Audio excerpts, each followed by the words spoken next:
तापुदुम नंगी योंचा इरोंबसी फाउदी नहीरे हे मसी चाप हेक लोइबगने हेंतांग माइबदो अमुक फुरुसी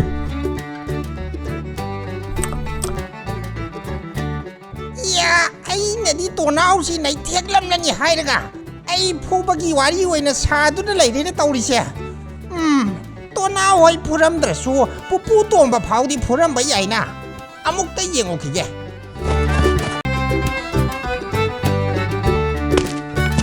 अइगी पुंसी नंगा करी थोपनै अइगा हुंदोके ngamde puba ware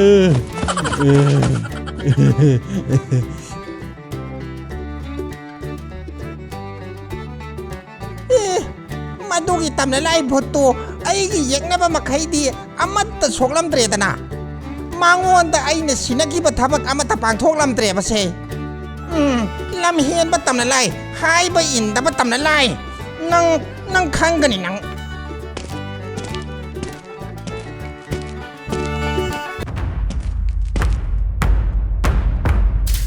hey लाइरी की तमने लाई अइगी येंगनबा सिंगबु लोइसेलु हाइदुना याथंग पीखरगा मखोइगी मतु नामा फाउबा सोगलमद्रिबा करिगिनो हा अइगी कानाबा अमत्त तौद्रबदी नंगबु लोइदुना थंबगी करी कानरी हा थोगलगुने अइना हाइरिजे नवोंदनिने hey तमने लाई भूत नंगने अइगी येंगनबा फाउबा खुद थाबा ngamद्रबनिना नंगबु लोइदुना थंबगी कानाद्रे चतखरो चलो नंग अइगी इनाक्ता लैरनु अइना मफम असिदा लैरिबसे नंगी ननाय ओइनबा नत्ते या करी हाइबा अइना लोइबा भूत नंगना अइंगोंदा अदुमना हाइबा याब्रा हा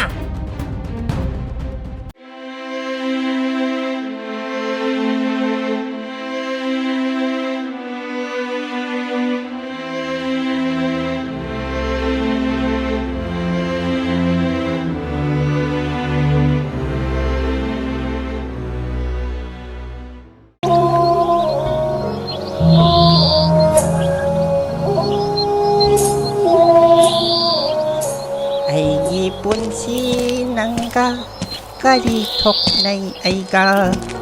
हुंदोके ngamde puba ware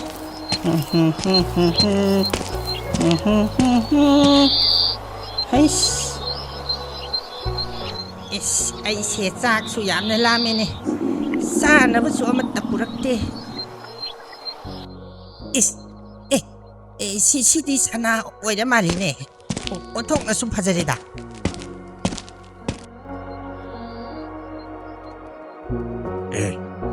मसिगी आंगांग नुपा मचासिना हौजिकता खुनख्रिबसे सना सोइदना ओइरमगनी मसक्से पंक्तक सुतकसु तौई मांगोंदा खद्रक तौरगा मागी सनासे मुलहौदबा यादे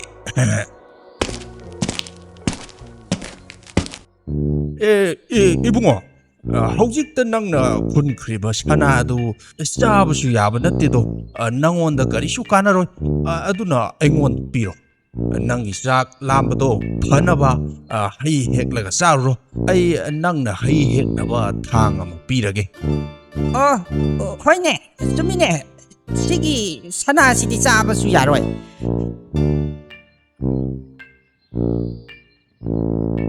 सेसे मसिगी थांगसे लौरो अदुगने हई हेक्लगा नंग चारुरोको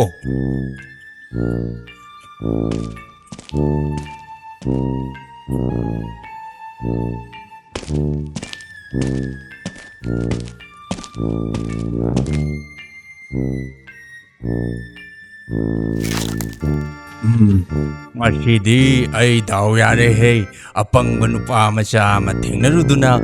mamalyam labas hanagi sen mayak amam thangledana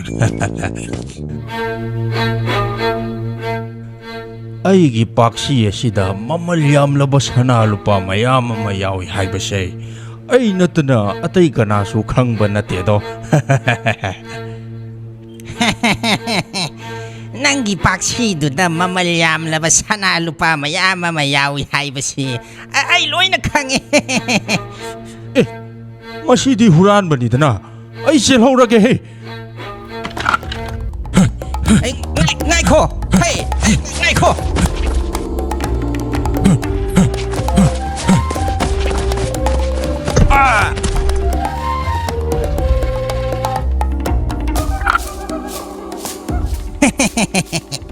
ꯅꯪ ꯃꯗꯨꯗ ꯉꯥꯏꯍꯥꯛ ꯋꯥꯟꯊꯔꯒ ꯂꯩꯌꯨꯀꯣ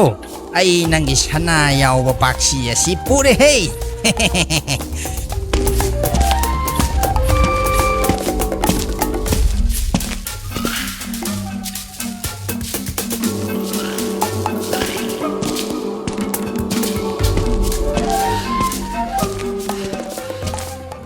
이스 lamsang lakpagi hakjang se wareda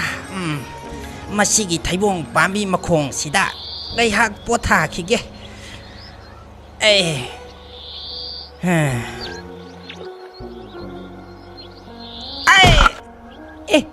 aine hekpa thaibong na ukha da tumliba nupa se makok ta thom la mali ne wan thakre ne ya sana lupa mayam yauba paksi se masiki nupa sigi soidna oiramgani ai hekta haudok lage ho nupa haugatlo nangi sana lupa mayam ama loina taraga leire haugatlo is madi phajana wanthakre ne ai mi kaururage aduga nupa se mayumda thinbirage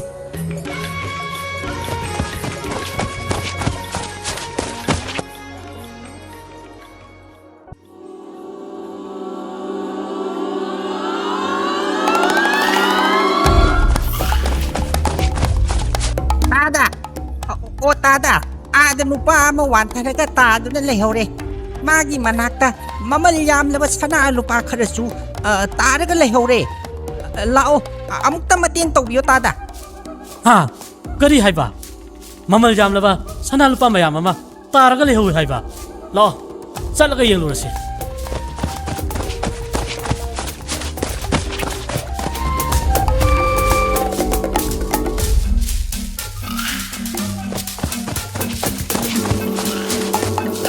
tada nupa du asida leire oh nupa haugatlo tada nupa si haudokpada khara mateng pangbiyo hairaga tada di sana lupa du oina khullaga leire ne onthok pani he tada nangse hayangang nupa se magi sana se pamlamlaroi aduna ni mana tasinadana magi sana lupa se hundolaga tumdana leirise natradi mangda taduna leiribe sanal pa mayam se puraga satkrani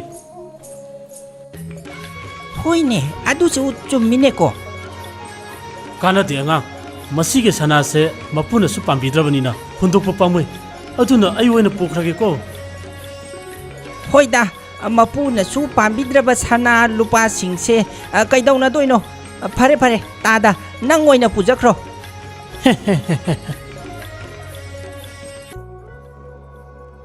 hayangang hojik nangi khwangdi yepido karino ha nangna yepido aigi sana lupa sidagi longthokbo natra nate he aina kadai da sana lupa yepino yepte hayangang nangna sinthinu